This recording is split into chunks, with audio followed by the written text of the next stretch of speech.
disertai hujan es melanda Desa Bumbunduri, Kecamatan Gunung Tujuh, Kabupaten Kerinci.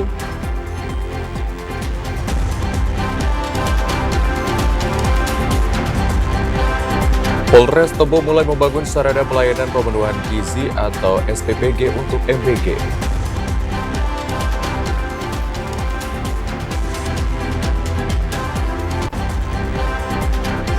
Helen terdakwa kasus penyalahgunaan narkoba dijatuhi hukuman seumur hidup oleh Pengadilan Tinggi Jambi.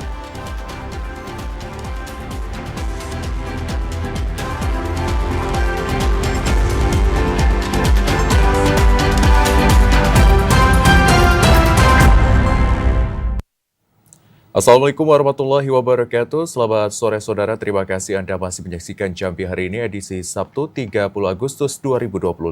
Selain 3 berita utama tadi, tim redaksi kami juga telah menyiapkan sejumlah informasi penting dan menarik lainnya untuk Anda. Bersama saya Muafiq Azizah. Dan saya Hazard Akbar, kita simak Jambi hari ini selengkapnya.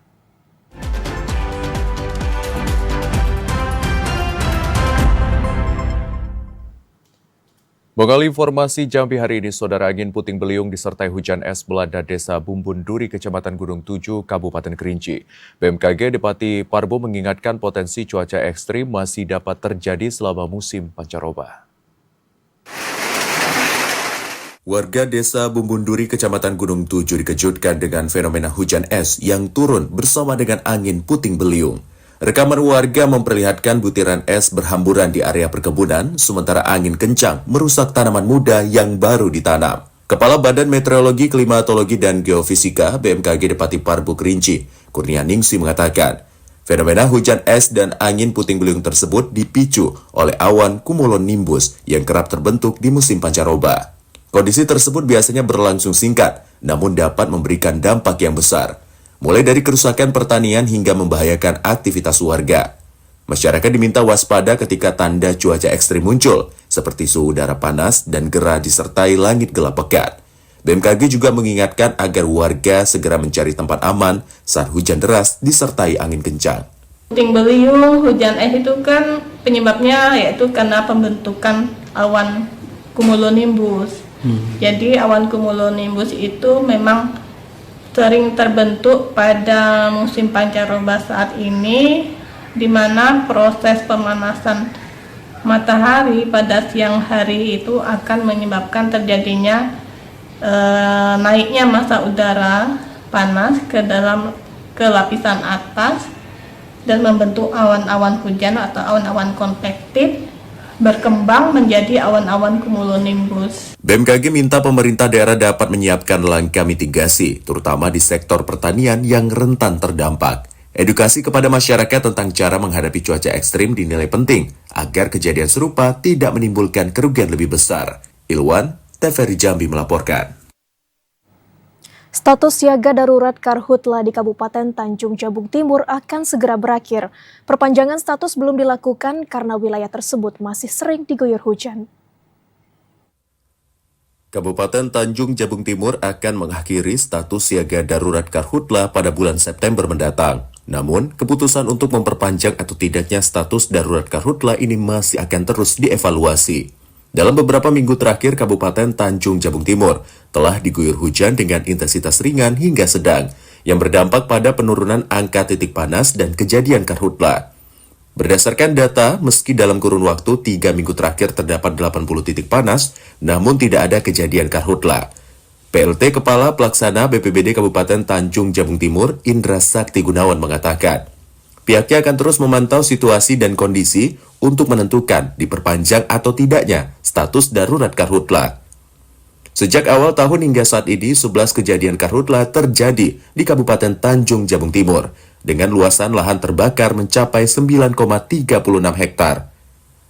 Karhutla tersebut terjadi di 5 kecamatan, yakni Geragai, Bendahara Ulu, Muara Saba Barat, Sadu, dan Berbak. Memang berdasarkan SK Bupati nomor 249 tentang penetapan status siaga darurat Karhutla di Kabupaten Tanjung Jabung Timur, bahwasanya penetapan status itu kita laksanakan dari tanggal 1 Juni sampai dengan 30 September dan akan berakhir di akhir bulan September bulan depan. Untuk itu kami masih mengevaluasi dan berkoordinasi dengan Provinsi dan BMKG mengenai perakiraan cuaca, apakah kita memang sudah mengakhiri musim kemarau atau masih dalam musim kemarau. Kalau memang musim kemarau yang sudah berakhir, maka penetapan status akan selesai. Kita lanjutkan dengan siaga bencana hidrometeorologi. Indra Sakti Gunawan mengimbau masyarakat agar tidak membakar lahan secara sembarangan karena dapat memicu terjadinya kebakaran hutan dan lahan yang sulit dikendalikan. Kliva Patria, TVRI Jambi melaporkan. Kita ke sorotan lainnya, Saudara. Polres Tebo mendirikan sarana pelayanan pemenuhan gizi atau SPPG yang difungsikan untuk dapur umum program makan bergizi gratis atau MBG. SPPG ini nantinya akan menyasar 20 sekolah dan 3 posyandu.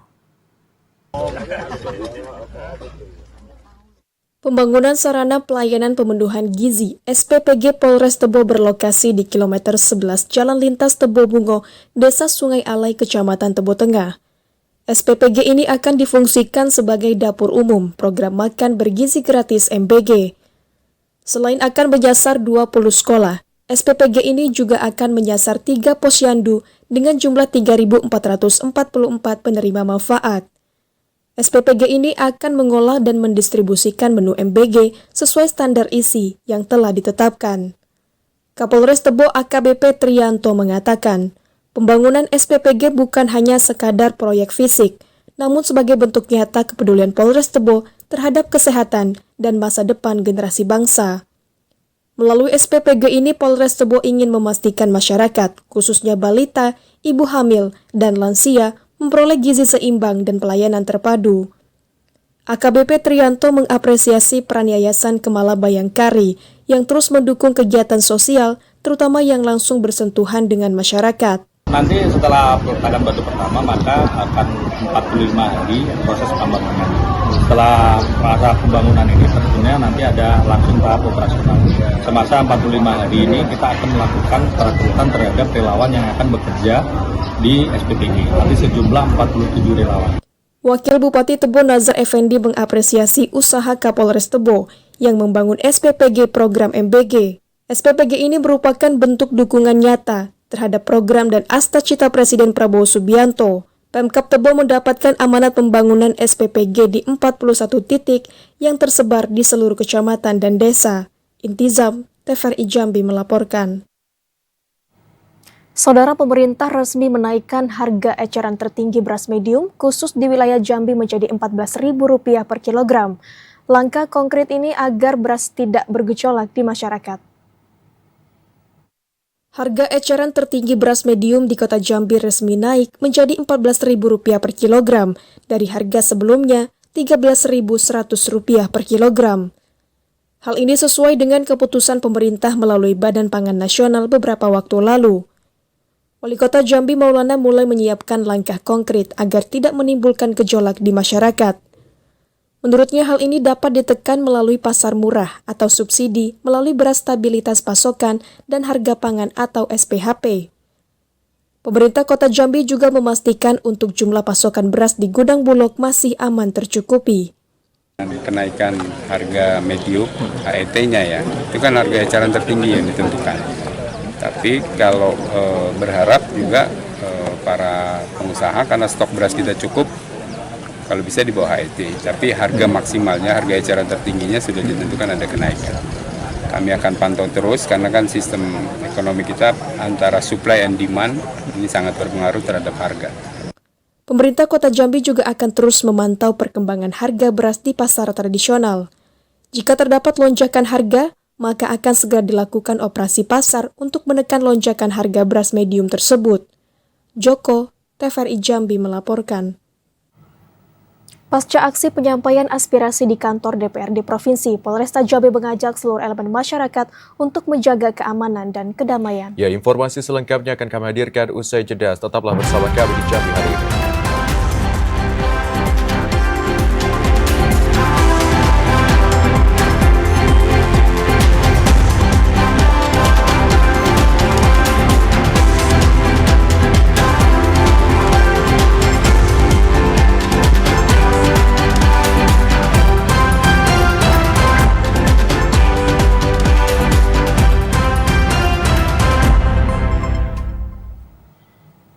Terima kasih Anda masih setia menyaksikan kami di Jambi hari ini, Saudara. Ya, Saudara, Pengadilan Tinggi Jambi menguatkan putusan Pengadilan Negeri Jambi yang menjatuhkan hukuman seumur hidup terhadap terdakwa Helen dalam kasus penyalahgunaan narkoba. Meski putusan Pengadilan Tinggi Jambi sudah dikeluarkan, namun Jaksa Penuntut Umum masih mempertimbangkan upaya hukum selanjutnya. Pengadilan Tinggi Jambi resmi menguatkan putusan Pengadilan Negeri Jambi yang menjatuhkan hukuman seumur hidup kepada terdakwa Helen dalam kasus penyalahgunaan narkoba. Putusan tersebut merupakan hasil dari proses banding yang dilakukan oleh Jaksa Penuntut Umum dan Penasehat Hukum terdakwa Helen. Kasipenkum Kejati Jambi Nolwijaya mengatakan, meski putusan Pengadilan Tinggi Jambi sudah dikeluarkan, namun Jaksa Penuntut Umum masih mempertimbangkan upaya hukum selanjutnya. Pertimbangan tersebut disebabkan terdapat perbedaan antara putusan pengadilan dan tuntutan jaksa yang menuntut terdakwa dijatuhi hukuman mati. Kejaksaan memiliki waktu 14 hari untuk menentukan sikap. Putusan banding dari Pengadilan Tinggi Jambi tanggal 27 Agustus 2025 menguatkan putusan Pengadilan Negeri Jambi nomor 111 Pitsus garing 2025 PN Jambi tanggal 1 Agustus 2005 yang memutuskan seumur hidup, di mana tuntutan jaksa yang dibacakan 24 Juli 2025 pidana mati. Nah, terkait hal tersebut, jaksa diberikan waktu 14 hari untuk menentukan sikap melakukan upaya hukum karena terjadi perbedaan antara tuntutan dan putusan banding dari PT. Selain Helen, dua terdakwa lain dalam jaringan narkoba yang sama, yakni Arifani alias Ari Ambik yang divonis 9 tahun penjara dan Didin alias Didin yang divonis 18 tahun penjara, memilih untuk tidak mengajukan banding ke Pengadilan Tinggi Jambi. Asyar, TVRI Jambi melaporkan. Berkas tahap kedua 7 tersangka dugaan korupsi pembangunan Pasar Tanjung Bungur di Kecari Tebo rampung. 7 tersangka akan dititipkan ke Lapas Jambi menjelang tahapan sidang di Pengadilan Tipikor Jambi. Setelah melalui proses penyidikan yang cukup panjang dan 2 kali perpanjangan masa penyidikan, Kejaksaan Negeri Tebo akhirnya menyelesaikan pemeriksaan tahap kedua kasus dugaan tindak pidana korupsi pembangunan Pasar Tanjung Bungur. Kasus dugaan Tipikor ini menyeret 7 tersangka, di antaranya Nur Hasanah, Edi Sofyan, Harmunis, Solihin, Haryadi, Diaul Haq Saputra, dan Paul Sumarno. Kejari Tebo Abdurrahman mengatakan, berkas 7 tersangka akan segera dilimpahkan ke Pengadilan Tipikor Jambi. 7 tersangka akan dititipkan ke Lapas 2A Jambi untuk memudahkan proses persidangan yang akan digelar di Pengadilan Tipikor Jambi. Dalam tahap penyidikan, Kejari Tebo berhasil membuktikan unsur pidana berdasarkan pasal 184 Junto 183 KUHP terhadap seluruh tersangka. Dalam persidangan nanti biasanya akan muncul fakta-fakta baru yang dapat dianalisa dan didalami lebih lanjut. Untuk saat ini yang dapat kami buktikan berdasarkan 184 dan Junto 183 KUHP itu terhadap 7 tersangka ini. Namun dalam perkembangan nanti dalam persidangan tentu kan akan mendapatkan fakta-fakta baru yang tentu saja nanti akan kita lakukan analisa terhadap fakta-fakta itu sehingga kita dapat menyimpulkan seperti apa ke depannya. Abdurrahman menambahkan terdapat pembaruan dari hasil audit kerugian negara yang ditimbulkan dari proyek pembangunan Pasar Tanjung Bungur. Berdasarkan perhitungan terbaru dari BPKP, nilai kerugian negara bertambah dari 1 miliar 11 juta rupiah menjadi 1 miliar 61 juta rupiah. Intizam, TVRI Jambi melaporkan. Ya, Saudara, pasca aksi penyampaian aspirasi yang terjadi di kantor DPRD Provinsi Jambi pada Jumat kemarin, Kapolresta Jambi Kombes Pol Boy Siregar mengajak seluruh elemen masyarakat untuk senantiasa menjaga keamanan dan kedamaian. Kapolresta Jambi Kombes Pol Boy Siregar mengatakan, pentingnya menjaga keselamatan dan ketertiban selama pelaksanaan aksi damai. Kombes Pol Boy Siregar mengimbau masyarakat yang melakukan aksi penyampaian aspirasi agar tidak mudah terprovokasi dan mengedepankan jalur dialog dalam menyampaikan aspirasi. Kombes Pol Boy Siregar juga menyampaikan bela sungkawa dan turut berduka cita atas meninggalnya salah seorang pengemudi ojek online di Jakarta. Kami dari kepolisian juga saat ini turut berduka cita atas meninggalan saudara kita sebagai ojol almarhum Afan ya. Ya, kami tahu, kami juga manusia biasa, kami mohon maaf, turut berduka cita sedalam-dalamnya. Ya, intinya tolong jaga keselamatan, jaga kedamaian di Kota Jambi. Kombes Pol Boy Siregar mengajak masyarakat di Kota Jambi turut menjaga keamanan, ketertiban, dan kenyamanan secara bersama-sama. Ashar, TVRI Jambi melaporkan. Saudara, puluhan tahun belum diperbaiki. Warga di RT 16, Kelurahan Beliung, Kecamatan Alam Barajo, Kota Jambi, keluhkan jalan rusak yang tak kunjung diperbaiki. Warga berharap pemerintah segera memperbaiki jalan tersebut agar tidak menimbulkan korban jiwa. Beginilah kondisi jalan lingkungan di RT 16 Kelurahan Beliung, Kecamatan Alam Barajo, Kota Jambi. Banyak lubang dan bergelombang yang membahayakan pengguna jalan.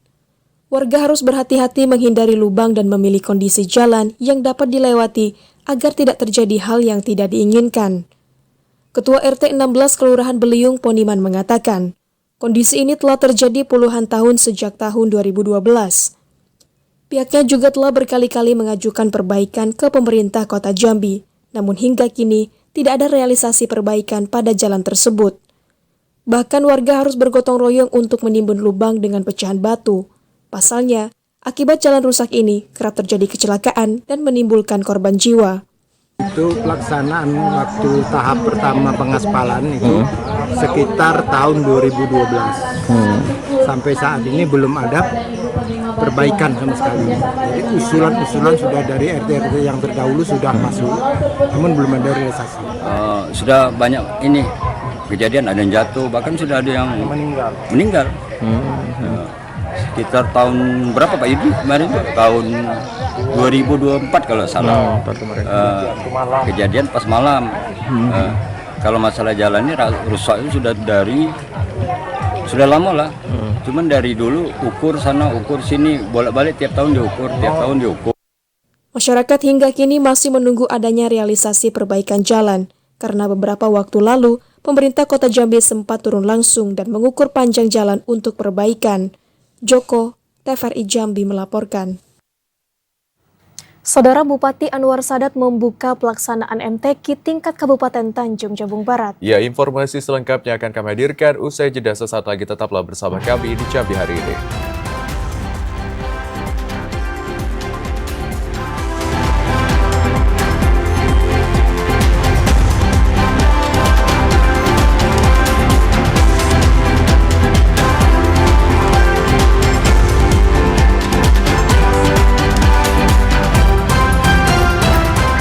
Anda kembali menyaksikan kami di Jambi hari ini, Saudara, dalam segmen Advertorial. Ya, Saudara, Bupati Anwar Sadat resmi membuka pelaksanaan MTQ tingkat Kabupaten Tanjung Jabung Barat tahun 2025. MTQ ke-53 tingkat Kabupaten Tanjung Jabung Barat ini digelar di Desa Tanjung Bojo, Kecamatan Batang Asam. Didampingi Ketua TPPKK Tanjab Barat, Bupati Anwar Sadat menghadiri pelaksanaan MTQ ke-53 tingkat Kabupaten Tanjung Jabung Barat. MTQ yang dilaksanakan di Desa Tanjung Bojo, Kecamatan Batang Asam ini diawali dengan pelantikan dan pengambilan sumpah Dewan Hakim. Usai membuka pelaksanaan MTQ, Bupati Tanjabar Anwar Sadat mengatakan pelaksanaan MTQ dapat dijadikan momentum untuk memperkuat nilai keimanan masyarakat Muslim. Selain menyebarkan isi kandungan Al-Quran, pelaksanaan MTQ juga dapat meningkatkan kesadaran dan memotivasi generasi muda untuk menjadi generasi Qurani yang cerdas dan berakhlakul karimah. Anwar Sadat berharap agar pelaksanaan MTQ ke-53 tingkat Kabupaten Tanjabar ini dapat menjadi momentum untuk melahirkan generasi Qurani yang cerdas dan cinta Al-Quran. Harapan kami mudah-mudahan dengan demikian dapat meningkatkan keimanan dan ketakwaan.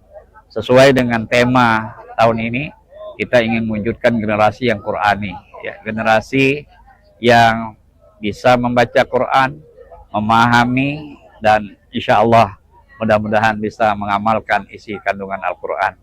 MTQ ke-53 tingkat Kabupaten Tanjab Barat berlangsung selama 4 hari mulai 28 hingga 31 Agustus 2025.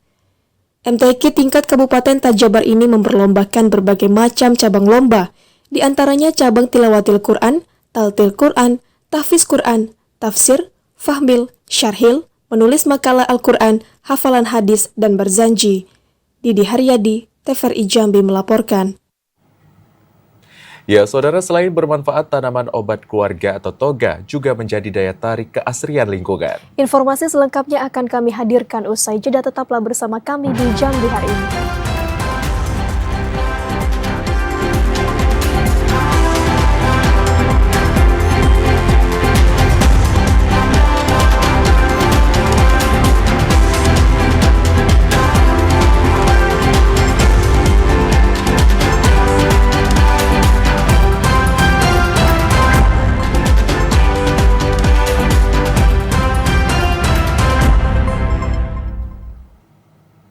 Terima kasih saudara karena Anda masih menyaksikan kami di Jambi hari ini. Ya saudara, pagelaran seni budaya Reok Ponorogo memukau masyarakat Desa Bukit Baling yang menyaksikan dalam rangkaian Hari Jadi Desa Bukit Baling Kabupaten Muaro Jambi. Kesenian yang ditunjukkan diharapkan dapat meningkatkan kebersamaan warga Desa Bukit Baling. Pertunjukan kesenian Reok Ponorogo di Desa Bukit Baling, Kecamatan Sekernan, Kabupaten Muaro Jambi disaksikan masyarakat dari berbagai usia. Puluhan seniman yang tergabung dalam paguyuban seni Reok Ponorogo Singomudo Bukit Baling ini memukau masyarakat yang menyaksikan. Kepala Desa Bukit Baling, Robani, mengatakan, selain sebagai wujud syukur atas keberkahan hasil bumi yang terdapat di desa, pergelaran seni budaya ini bertujuan untuk memperkuat solidaritas masyarakat dan melestarikan seni budaya bangsa. Penampilan reok yang diiringi alunan musik ini diharapkan dapat menarik minat generasi muda untuk melestarikan budaya. Saya kegiatan ini kedepannya supaya bisa membuat motivasi untuk warga kita semua. Artinya ini kegiatan yang bagus, yang rutin dan harus tetap kita laksanakan per 1 tahun sekali. Acara Abdul Muluk sekitar jam 8:30 sampai jam 8:30. Terus kemudian malamnya nanti baru wayang kulit. Selain pertunjukan Reok Ponorogo, pemerintah Desa Bukit Baling pada Sabtu malam nanti juga akan menggelar pegelaran wayang kulit dan dul muluk. Pegelaran seni budaya ini akan disiarkan langsung di TVRI Stasiun Jambi pada pukul 20.30 waktu Indonesia Barat. Azab Afnan, TVRI Jambi melaporkan. Ya, saudara, masyarakat di kota Jambi memanfaatkan perkarangan rumah dan lingkungannya untuk ditanami tanaman obat keluarga atau toga. Selain menambah keasrian dan kesejukan lingkungan, toga juga dapat dijadikan sebagai alternatif apotik hidup. Tanaman obat keluarga atau toga, atau sering juga disebut sebagai apotik hidup, merupakan jenis tanaman pilihan yang berkhasiat sebagai obat yang dibudidayakan untuk keperluan obat-obatan keluarga. Selain berfungsi sebagai penghijau lingkungan, toga juga menjadi alternatif obat atau jamu keluarga yang aman, jarang menimbulkan efek samping dan mudah diolah. Di kota Jambi, toga masih dibudidayakan oleh sebagian besar masyarakat. Dengan memanfaatkan lahan kosong di lingkungan RT dan perumahan, warga menanam berbagai macam tanaman obat keluarga, seperti kunyit putih, nanas kerang, daun betadin, daun suruhan, bunga rosella, dan berbagai jenis tanaman obat lainnya. Salah satu tanaman obat yang sering dimanfaatkan oleh warga yakni kunyit putih. Selain dapat mengatasi sakit perut, kunyit putih juga memiliki khasiat untuk mengatasi memar, kosleo, gangguan pencernaan, dan kanker. Masyarakat yang ada di RT 15 ini dapat tahu bahwa tanaman-tanaman itu bermanfaat untuk kesehatan masyarakat di sini. Jadi kita nggak perlu ngajarin lagi, karena di setiap tanaman itu sudah ada bacaannya. Ini tanaman apa namanya, terus ada tulisan ini untuk obat ini. Jadi kita tidak susah mengedukasi masyarakat. Kemudian manfaat dari yang kita tanam. Nah, jadi manfaat yang dari kita tanam itu memang betul-betul bermanfaat untuk kesehatan masyarakat. Dengan memahami manfaat dan khasiat dari jenis tanaman, toga menjadi alternatif pilihan masyarakat dan keluarga dalam memilih obat alami yang aman untuk kesehatan. Selain menambah keasrian dan kesejukan lingkungan, toga juga dapat dijadikan sebagai alternatif apotik hidup. Joko, TVRI Jambi melaporkan. Ya, saudara, informasi tadi sekaligus menutup perjumpaan kita di Jambi hari ini. Terima kasih atas perhatian dan kebersamaan Anda. Saya Hazir Akbar. Dan saya Muafiq Azizah bersama kerabat kerja yang bertugas pamit undur diri. Wassalamualaikum warahmatullahi wabarakatuh dan sampai jumpa.